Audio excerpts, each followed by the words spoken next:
Estamos agora na página 146, na memória número 16 desse primeiro volume de memórias de Adolfo Bernardo Schneider. E vamos falar sobre os Liliputanos. Alguém já ouviu falar sobre Lilliput, esta terra mágica da literatura mundial? Então, segundo Adolfo Bernardo Schneider, essa história chegou até Joinville da seguinte forma. Para quem não viu, Liliputanos são uma raça de gente miúda, tipicamente anões, que mal chegam a ter 1,20 m de altura, homens e mulheres. E daí para baixo. Gente que antigamente, há mais de 80 anos, vinham da Europa, geralmente da Alemanha, em grupos de 10 ou 20 pessoas. Andavam por aí de cidade em cidade, dando espetáculos teatrais ou musicais. Era uma atração, principalmente para nós crianças, que adorávamos essa gente miúda, embora adultos do mesmo tamanho de nós.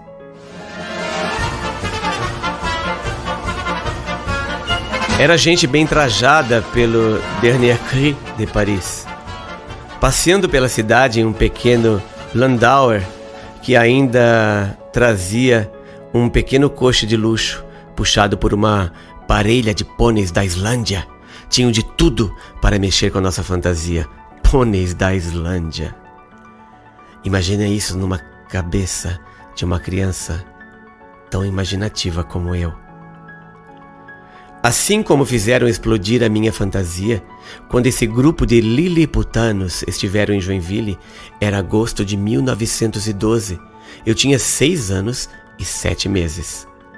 Dando espetáculos no Salão Berner, que ficava na rua 9 de Março, na época Heffenstrasse, mais ou menos de frente ao Jardim Lauro Miller.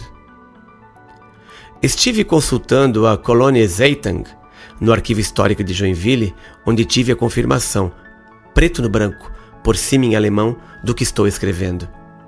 Eu morava na rua 9 de Março, esquina com a Rua do Príncipe, por conseguinte na mesma rua 9 de Março, e não me escapava nenhum movimento inusitado diante do referido Salão Berner, onde já há anos se realizavam a maior parte das nossas festas. Não passava mês que ali no Salão Berner não se realizasse algum espetáculo, seja de teatro, algum concerto proporcionado por alguma orquestra itinerante que atravessava o oceano para nos fazer ouvir in natura alguma ópera ou alguma opereta, apresentando no respectivo palco, inclusive, um conto de fadas, de Busch ou de algum outro autor alemão. Além das nossas próprias encenações, que aconteciam todo mês, pois era no Salão Berner que a Sociedade Harmonia apresentava as suas peças de teatro ou de música, além de realizar ali os seus bailes. Isto significava que ali sempre havia movimento, provocado por artistas e músicos locais ou de fora. A Kolonie Zeitung, jornal da época, de 8 de agosto de 1912, já me deu certeza que eu tinha 6 anos e 7 meses, quando Joinville foi visitada por um grupo de 21 anões, os tais de Liliputanos. Eu estava vendo. Algo de anormal estava acontecendo no Salão Berner.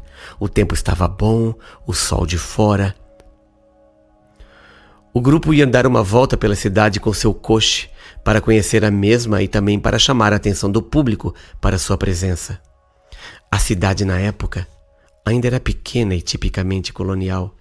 Não existia ainda a Rua 9 de Março, entre a Rua do Príncipe e o Rio Cachoeira, nem a Rua 15, entre a Príncipe e o Rio Cachoeira.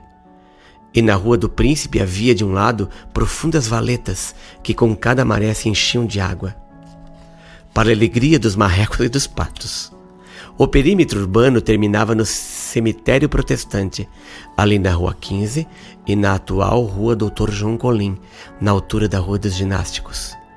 Para o lado sul, terminava na altura da Rua São Pedro, atual Ministro Calógeras, e para o lado leste acabava no Rio Cachoeira. O Landauer dos anões era um luxo. Todo preto, envernizado de alto a baixo, os cubos das rodas de metal amarelo brilhante, tão brilhante como o sol de cera de Ícaro. O cocheiro, também anão, sentado na boleia, em nível mais elevado, ostentando um chapéu cilindro preto, enfeitado com um penacho, na mão direita um chicote, as rédeas na mão esquerda.